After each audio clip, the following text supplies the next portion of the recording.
Oke Bu, semalam bertemu dengan Roy Suryo secara langsung dan ada juga Pak Refli Harun. Sebelumnya kan Bunda itu memanas nih, artinya kesal kepada Refli Harun dan Roy Suryo. Begitu juga sebaliknya mereka kesal juga nih pasca Bunda bertemu dengan Jokowi membawa Bang Egy Sujana. Gimana semalam pertemuan dengan Roy Suryo? Sebenarnya Bunda secara pribadi tidak ada urusan dengan para pihak dan mereka ya. Baik itu Rustam, Roy Suryo maupun Refli Harun. Rustam Bunda sudah anggap adik. Refli Harun Bunda adalah pengagum dalam hukum tata negara yang di Indonesia ini nggak banyak. Setahu Bunda dulu ya, 3 cuman, yaitu Yusril Iza Mahendra, dosen saya Mahfud MD, dan juga Refli Harun. Nah, saya anggap dia turun gunung. Alhamdulillah dia jawab benar, dia turun gunung. Dari hukum tata negara dia langsung menjadi advokat, menjadi PH hukum pidana. Kalau hukum pidana kan banyak orangnya, kalau tata negara itu kan sulit. Nah, dalam hal ini mungkin ada hal yang menjadi ganjalan bagi Roy Suryo sehingga dia turun gunung menjadi kuasa hukum dari pihak Tipa, Rismon, dan Roy Suryo. Dan juga Roy Suryo kemarin menyampaikan statement bahwa restoratif justice itu cacat hukum. Di sini saya menyampaikan kepada Roy Suryo kesempatan pertemuan di LC itu ketika istirahat, saya tidak melalaikan kesempatan itu. Saya menyampaikan kalau profesional, mainlah dengan porsi profesional di dalam keahlian. Jangan masuk ke ranah hukum yang menyebut-nyebut tidak layak hukum, tidak cacat hukum, dan memberikan pemahaman hukum yang dia tidak tepat.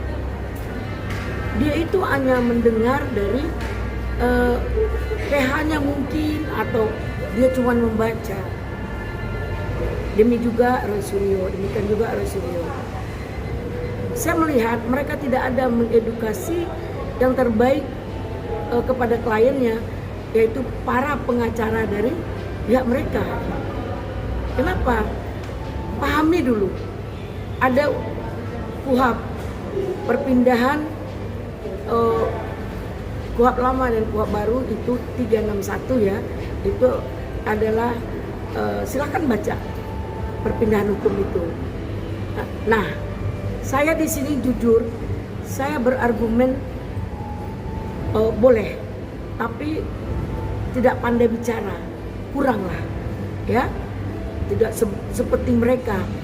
Cuman mereka yang pintar bicara, jangankan praktek teori aja mereka nggak mampu untuk memberikan konstruksi hukum yang benar terhadap klien mereka. Sehingga ada yang menyampaikan, kalau nggak bisa begini 100 tahun penjarakan klien saya. Gila nggak tuh? Nah, di sini saya ingin memberikan edukasi terhadap semua pihak. Kita tak pantas, tak elok, dan tak patut berdebat tentang hukum di muka umum. Pengacara itu berdebatnya di pengadilan. Tapi kalau ingin minta keterangan dari saya, ingin bertanya kepada saya tentang bagaimana restoratif justice, karena saya mendapat sertifikasi tentang restoratif justice. Saya udah lebih dari 10 lah membebaskan dengan cara restoratif justice. Ya. Nah, kemudian Roy Suryo, kamu harus tahu saya ini mediator loh. CPM itu sertifikasi profesional mediator yang di SK-kan oleh Mahkamah Agung. Ya, itu namanya mediator itu ya mediator non hakim, itu pengacara ya. Nah, profesi itu dua-duanya saya kolaborasi. Bahkan saya kolaborasi dengan 3 unsur, RJ, mediator, dan kompilasi hukum Islam. Bagaimana Islam itu menanamkan sebuah rasa persaudaraan, rasa kemanusiaan, dan rasa tahu diri dan tahu batas yang disampaikan oleh Bang Egy. Sehingga apapun persoalannya selesai dengan rasa tadi. Jadi jangan dibangkitkan berapa ganti kerugian, siapa yang dirugikan, gimana membalikkan nama baik. Itu kan atas kesepakatan. Pak Jokowi tidak membahas itu, terus kalian anggap cacat hukum. Makanya saya nggak mau berdebat. Nanti kalau nggak mau memaparkan di muka umum, ya. Makanya saya lihat kemarin di TV Rakyat Bersuara, ya, iNews, udah agak semut sedikit. Makanya saya bersedia hadir, ya. Kenapa? Karena tidak ada main fisik. Kita berikanlah masukan, edukasi yang baik masyarakat Indonesia untuk bagaimana penegakan hukum. Apa sih yang diperdebatkan? Di sana mereka berdebat itu ke itu aja persoalannya, nggak ada lain. Minggu ke minggu, capek deh. Nah, akhirnya saya berharap, wahai penegak hukum, jalankan profesi sebagai penegak hukum. Bagaimana kita memberi bantuan hukum untuk melepaskan jeratan hukum dari klien kita. Gunakan segala cara, jangan halalkan semua cara. Kedua, wahai ahli Roy Suryo dan Tipa maupun Rismon, gunakan profesi. Jangan saya dokter bisa mengobat ini, mengobat Pak Jokowi. Pak Jokowi dengan seperti itu apa yang tidak bisa dilakukannya? Dunia tahu siapa Pak Jokowi, bisa dia berobat kemana-mana. Sedangkan Bang Egy ngajak dia berobat ke Penang. Saya boleh dong menawarkan juga, Pak Jokowi, ayo dong bersama Bang Egy berobat di Penang, biar kelihatan kompak ya. Nah, ingat, kata-kata damai dan kompak berbeda dengan persoalan hukum. Bang Egy tidak pernah menyatakan kalian nggak boleh gugat Jokowi, kalian harus tahu Pak Jokowi ini ijazahnya asli, siapa yang gugat Jokowi lawan saya. Kan nggak ada Bang Egy seperti itu.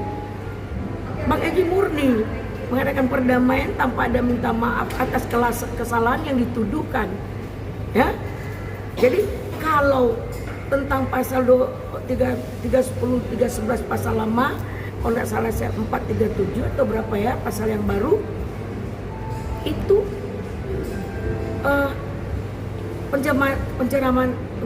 pencemaran nama baik dan fitnah itu bukan sekedar tentang ijazah saja, melebihi. Mereka sudah melampaui batas, menghina, mencaci maki. Siapa kita ini? Allah aja nggak mau mencaci kita, nggak buka aib kita. Kenapa kalian melebihi ketentuan yang ada? Kalau kalian mau gugat dengan kepintaran masing-masing. Kenapa merendah-rendahkan orang? Inilah merupakan dasar dari Bang Egy. Kenapa dia mau bersilaturahmi? Karena di luar gugatan, di luar persoalan hukum, Bang Egy telah melukai, merendahkan dan mungkin terlontar kata-kata yang tidak baik. Makanya Bang Egy, kita umur nggak tahu, Bang Egy adalah seorang advokat yang selalu menuangkan Al-Quran dan hadis. Disinilah saya membalikkan kepada Bang Egy surat An-Nisa, kata Bang Egy, maafkan kesalahan orang gini-gini. Macamlah, saya nggak bisa melakukan hal seperti itu. Tapi kalau mau untuk debat sama saya tantang kalian, ayo cari tempat debat kita. Kalian mau adu ilmu, boleh, saya akan paparkan. Saya cuma nggak bisa ribut statement seperti kalian, tapi mutu nggak ada ya. Contoh ya, ada orang tuh mutu yang nggak ada, ngomongnya di depan senior-senior seperti dosen lagi. Padahal dia nggak siapa-siapa, baru S1 loh. Ya, kalau saya boleh ngomong sedikit lah, saya pakar lah, pakar hukum lah. Cuma nggak pernah sombong, saya selalu merendahkan diri. Karena saya punya ilmu seujung kuku ini, hanya dikasih Allah. Jika Allah ingin mengambilnya, pap, nggak bisa minta 1 detik pun. Jadi itu mungkin pedoman saya, dasar hukum saya, rasa kemanusiaan yang saya tanamkan, rasa kekeluargaan, rasa seiman. Siapa kita anggar jago, kalau mau berjuang jangan konyol. Itu saran saya. Siapa kita? Apa hak kita? Mengatasnamakan rakyat. Rakyat mana? Yang dikatakan rakyat 50,1, lebih dari 130 juta atau 150 juta, ya. Itu yang katakan rakyat. Kalian coba kumpulkan itu buku Sitipa itu 1000 aja nggak laku, berarti nggak mendukung karena isinya tidak relevan. Dia menuangkan buku itu menjadi, kalau bagi kita ada sebuah tulisan, kumpulan dari tulisan-tulisan. Kita bisa juga membuat tulisan-tulisan narasi hukum, mengedukasi hukum, bisa. Dia mengedukasi tentang ahlinya, bisa. Tapi adakah legal standingnya? Adakah pengakuan dari buku itu dari profesor-profesor? Dia belum dokter di wisuda loh. Dia hanya dokter yang juga pasiennya adalah Roy Suryo. Jadi dia ngajak sekarang menjadi pasien dia, Pak Jokowi. Hello, ada apa Bu Tipa? Maksud lo apa itu? Lu caci maki, lu rendah-rendahkan, lu mau main fight, ternyata lu nawarin mau damai ya, mau damai, jujur saja, jangan munafikun, ya. Oke, Bun, terakhir, apa kemarin respon atau tanggapan Roy Suryo sendiri? Dia berkata apa ketika Bunda menyampaikan bahwa jangan ikut campur terkait masalah hukum, lebih ke bidang dia aja? Apa Bun jawaban dia? Dia menyampaikan, insya Allah saya tidak akan mencampuri hukum. Terus insya Allah saya akan fokus dengan itu. Saya tidak pernah ingin memusuhi ibu. Saya tidak pernah menyebut-nyebut nama ibu. Itu pun dilakukan Gopur, saya juga nggak bisa ini karena dia punya ini sendiri. Nah, saya akan cari Gopur, ada waktunya. Tadi saya jumpa di Polda, ya, tapi saya ingin cari tempat yang luar biasa untuk pertemuan dengan dia. Jangan merendahkan saya, jangan menghina saya. Kalau kau ilmu kau nggak bisa, jangan kau menyalahkan orang. Inilah anehnya, ya, pengacara-pengacara tim 8 ini. Kalau nggak cocok dengan mereka, kita salah, kita dimusuhin, dianggap mereka yang benar. Padahal ilmunya hanya sampai di situ, ya. Coba contoh Kozinudin, ada nggak kliennya yang dipenjara bebas? Saya udah puluhan. Nanti saya lihatkan kalau kamu mau ketemu kita, ya. Jangankan ini masa Egy Sujana di luar masuk saya diam, nggak mungkin, itu tidak mungkin, ya. Saya berupaya mati-matian, kaki jadi kepala, kepala jadi kaki, biarpun saya tertekan dari semua pihak, bahkan dari Bang Egy sendiri, karena dia merasa apakah ini benar, apakah tidak.